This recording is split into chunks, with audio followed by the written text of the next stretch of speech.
कौवे की चालाकी। एक जंगल में दो बड़े बड़े पेड़ पास पास थे। एक पेड़ पे कौवे घोंसला बनाकर रहते हैं तो दूसरे पेड़ पर कबूतर रहते थे।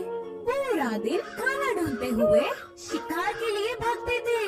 शाम ढलते ही अपने अपने स्थानों पर विश्राम करते थे। कौवे के समूह में एक अति आलसी कौवा रहता था। वो उतना ही देर से उठता था। बाकी सारे खाने के लिए बाहर जाते हैं तो ये कहीं ना जाते हुए पेड़ पे ही आराम से रहता था। कुछ ही देर में वो सारे खाना लेकर खाते समय उनमें मिलकर छीन के खाता था। ऐसे उस दिन उनके लाई हुई खाने को समेटकर कौवे एक तरफ और कबूतर एक तरफ समूह में आकर खाते हैं। तो कौवे हर समय झगड़ते हुए अपने अपने बल से आहार लेते थे। कबूतर तो सब मिलजुल कर रहते थे, बिना किसी झंझट के एक सामान बांटकर खाते थे। उन कबूतरों की एकता देख आलसी कौवे ने सोचा कि आहा, उन कबूतरों को तो देखो कितने अच्छे हैं और हमारे देखो कैसे हैं। छी, अगर जन्म लेना ही है तो शेर की तरह लेना चाहिए या फिर कबूतरों की तरह लेना चाहिए। बोलकर बहुत ही उदास हुआ। कुछ देर सोच में पड़ गया और चालाकी से एक चाल चली। कपड़ों को रंग डालने वाले के घर जाकर सफेद रंग में डूब के उठा। उसके बाद अपने आप को शीशे में देखकर उछलने लगा।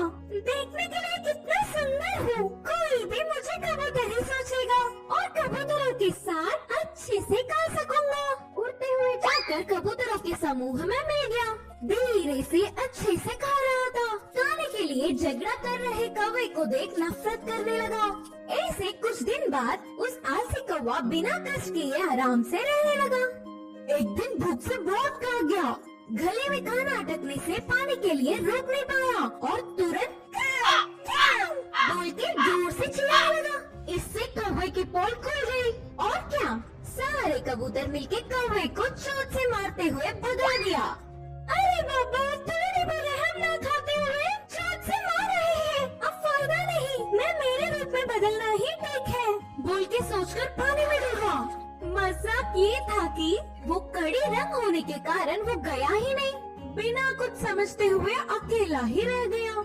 अब देख देख के भूख ना सह पाते हुए आखिर में कौवे के खाना खाकर उनके समूह के पास चिल्लाते हुए आया। वो कोई अजनबी पक्षी है समझकर सारे कौवे एक होकर उसे भगा दिया। उस आलसी कौवे की चाल विफल होकर उसके लोग भी आने नहीं देने से आखिर में अकेला रह गया। इस कहानी की नीति है कि बाजू वालों के लिए भागने से अच्छा हमारे लोगों से खुश रहे।